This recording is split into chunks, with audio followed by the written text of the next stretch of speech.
దేశానికి అన్నం పెట్టే రైతన్నకైతే అవాంతరాలు, అవరోధాలు అడుగడుగునా ఎదురవుతూనే ఉన్నాయని చెప్పాలి. దుక్కి దున్నింది మొదలు పంట చేతికొచ్చినటువంటి ఆ పరిణామక్రమంలో వ్యయ ప్రయాసలకు ఓర్చుకుంటూ చెమట చుక్క సాక్షిగా సేద్యం చేసినటువంటి రైతన్నకు అవాంతరాలు ఎదురవుతుండడంతో రైతులైతే దిగులు చెందినటువంటి పరిస్థితులే మనం చూస్తున్నాం. ఒక తెలంగాణనే కాకుండా యావత్ దేశంలో ఉన్నటువంటి రైతాంగం పరిస్థితి అలానే ఉందని చెప్పడంలో అతిశయోక్తి లేదేమో మరి. దుక్కు దున్నినటువంటి ఆ పరిణామక్రమంలో నీరు పెట్టి నారు పోసి సేద్యం చేస్తూ పంటలు పండించుకునేటటువంటి ఆ పరిణామక్రమంలో కనీసం గిట్టుబాటు ధర దక్కకపోవడంతో ఎంతోమంది రైతులు దిగులు చెందినటువంటి దృశ్యాలే కనిపిస్తున్నాయి. పంట పండించినటువంటి ఆ రైతుకు పంట ధర నిర్ణయించకపోవడం, కనీస మద్దతు ధర నిర్ణయించేటటువంటి అవకాశం లేకపోవడంతో ఎంతోమంది రైతులు తమ చెమట చుక్కల సాక్షిగా పడ్డటువంటి కష్టాన్ని మర్చిపోలేక దిగులు చెందినటువంటి దృశ్యాలు ఎన్నో మరెన్నో. ఇదే తరహాలో మొన్నటికి మొన్న తాజాగా ఖమ్మం జిల్లాకు సంబంధించినటువంటి ఓ చిన్న సన్నకారు రైతు తన ఆవేదన భరిత హృదయ స్పందనను పాటల రూపంలో మలిచి వినియోగదారులతో పాటు సభ్య సమాజానికి వ్యక్తపరిచే ప్రయత్నం చేశారు. ఖమ్మం జిల్లాలోని తిరుమలాయపాలెం మండలం పిండిప్రోలు గ్రామానికి చెందినటువంటి ఆరెంపుల వెంకన్న తనకున్నటువంటి 3 ఎకరాల పొలంలో ఉన్న కొద్దిమేర పొలాన్ని మిగతా వారికి కౌలుకి ఇవ్వగా ఆ కొద్దిన ఉన్నటువంటి మిగిలిపోయినటువంటి మరికొంత పొలంలో కూరగాయలతో పాటు విరివిగా మరికొన్ని ఆకుకూరలను సాగు చేస్తూ వస్తున్నారు. మద్దతు ధర, గిట్టుబాటు ధర దక్కకపోవడం కారణంగా పూర్తిస్థాయిలో తాను పండించినటువంటి పంటను తానే స్వయంగా సమీప గ్రామాలకు వెళ్ళి మరీ విక్రయించే ప్రయత్నం చేస్తున్నారు. ఆయనకు ఒక విచిత్రమైనటువంటి పరిస్థితి ఎదురైంది. వినియోగదారులకు తమ పండించినటువంటి ఆకుకూర, గోంగూర కట్టను విక్రయించేటటువంటి పరిణామక్రమంలో ఆ వినియోగదారులు కాస్త ఎంతకో కట్ట ఇస్తున్నారని ప్రశ్నించగా 10 రూపాయలకు కట్టకు 10 రూపాయల చొప్పున ఒక్కో కట్ట ధర నిర్ణయించని 10 రూపాయలకు కట్ట చొప్పున అమ్ముతున్నానంటూ కూడా రైతు వినియోగదారులకు చెప్పే ప్రయత్నం చేస్తారు.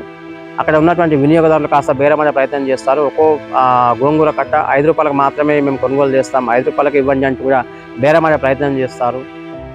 ఎంతకీ తన కాయ కష్టం నమ్ముకున్నటువంటి ఆ రైతు రేయింబవళ్ళు పలు రకాల పంటలు పండిస్తూ గత కొంతకాలంగా వ్యవసాయంపై మక్కువతో వృత్తిరీత్యా వ్యవసాయ కుటుంబ నేపథ్యమైనటువంటి వెంకన్న తన గోడును, తన ఆవేదనను, తన ఆక్రందనలను ఆ వినియోగదారుతో పంచుకునే ప్రయత్నం చేస్తారు.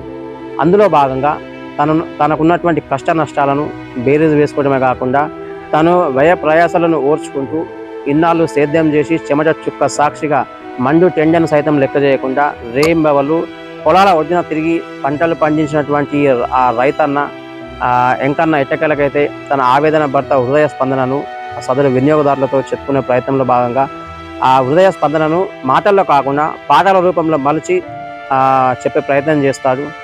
రేయింబవళ్ళు చెమటోర్చి తమ చెమట చుక్కల సాక్షిగా సేద్యం చేస్తున్నటువంటి రైతన్నకు అడుగడుగున అవరోధాలు, అవాంతరాలు ఎదురవుతున్నటువంటి ఆ పరిణామక్రమంలో రైతులంటే చిన్న చూప, రైతులంటే ప్రేమ లేదా, రైతులు పండించినటువంటి పంటలకు కనీసం గిట్టుబాటు ధర కూడా దొరకదా అనేటటువంటి ఒక దృశ్యం అయితే పలువురిని రంజింపజేస్తుంది, పలువురిని ఆలోచింపజేస్తున్నటువంటి పరిస్థితి మనం చూస్తున్నాం.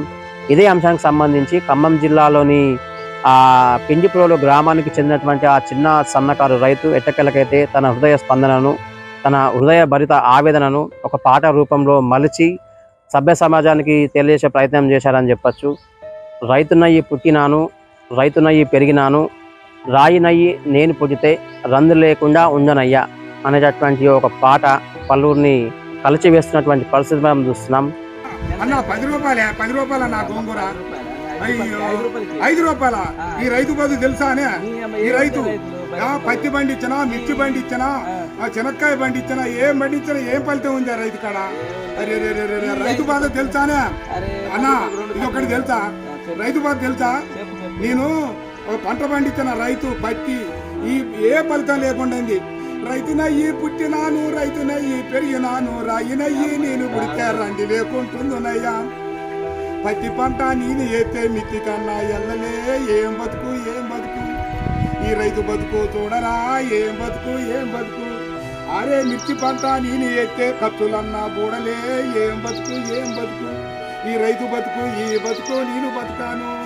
పల్లెరుగా ఎల్లో పలుగురాల చేరుగాల పావులు తెల్లల్ల తిరిగి ఎద్దులాగా ఎద్దు నాగి వానగుంటల నీళ్లు దాగి ముళ్ళ కంచాలెక్కి దూకితే గడ్డి మోపే గొంగడాయే పెంటగడ్డే పక్కల ఎత్తుని అమ్మ బతుకు ఏం బతుకు ఏం బతుకన్నా ఈ రైతు బతుకు ఏం బతుకు అయ్యా 5 రూపాయలు కడుగుతాను 6 నెలల బట్టి సాదుకొని నీ ఇంటికి వచ్చి బండి నీళ్ళు 5 రూపాయలకి కోసం అడుగుతావు ఈ రైతు బతుకు ఎక్కడైనా చూసుకోలేవా అయ్యయ్యా రైతు ఆవేదన భరిత హృదయం కకలా వికలమై రైతు కష్టాన్ని ఈ పాట సభ్య సమాజానికి వ్యక్తపరిచే ప్రయత్నం చేస్తుందని చెప్పడంలో ఎలాంటి అతిశయోక్తి లేదేమో. మరి రైతు పుట్టిన నాటి నుంచి రైతు మరణానంతరం వరకు కూడా ఆయన కష్టం వెలకట్టలేనిది, ఎవరు ఊహించనిది, మరెవరు భరించలేనిది ఆ కష్టం.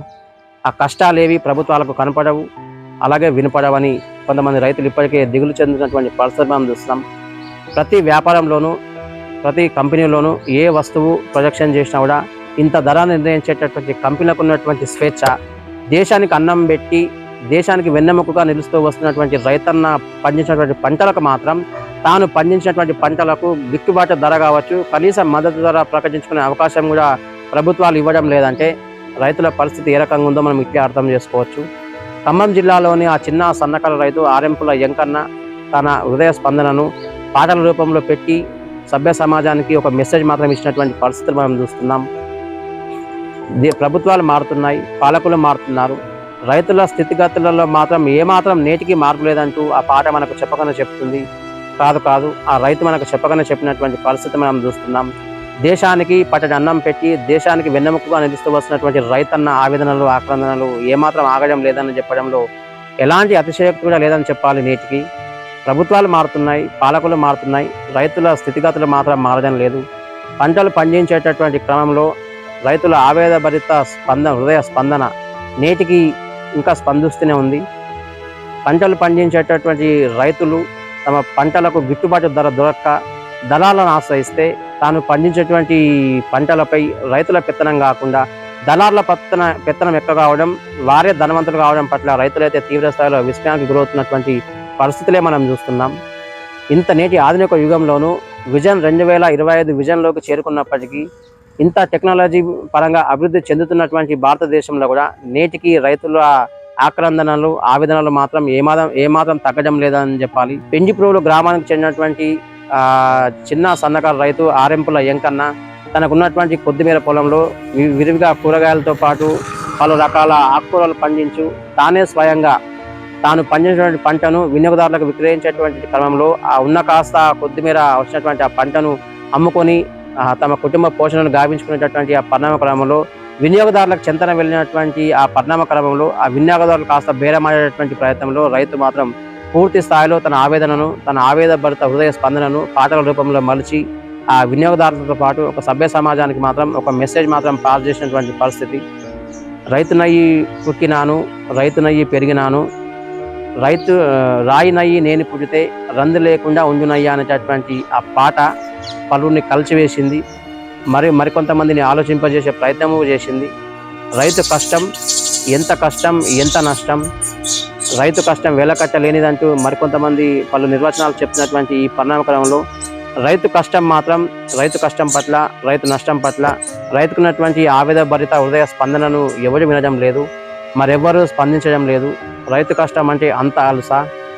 రైతు చెమట చుక్క సాక్షిగా సేద్యం చేసి రైతులు పండించినటువంటి పంటల వ్యవహారంలో గిట్టుబాటు ధర రాక రైతులు దిగులు చెందినటువంటి ఈ పరిణామక్రమంలో ఎన్ని ప్రభుత్వాలు వస్తేనేం, ఎన్ని ప్రభుత్వాలు మారితేనేం, ఏ పాలకులు ఉంటేనేం, ఏ పాలకులు రాకపోతేనేం అనేటటువంటి పలు నిర్వచనాలు ప్రస్తుతం సభ్య సమాజంలో విరివిగా వినిపిస్తున్నటువంటి ఈ పరిణామక్రమంలో రైతులు మాత్రం నేటికి దిగులు పడుతూనే ఉన్నటువంటి దృశ్యాలు ఎన్నో మరెన్నో. ఆరెంపుల ఎంకన్న చేసినటువంటి ఆ చిన్న ప్రయత్నం ఎంతగానో పలువురిని ఆకట్టుకోవడంతో పాటు మరికొంతమందిని ఆలోచింపజేస్తున్నటువంటి పరిస్థితులు మనం చూస్తున్నాం. Over to studio.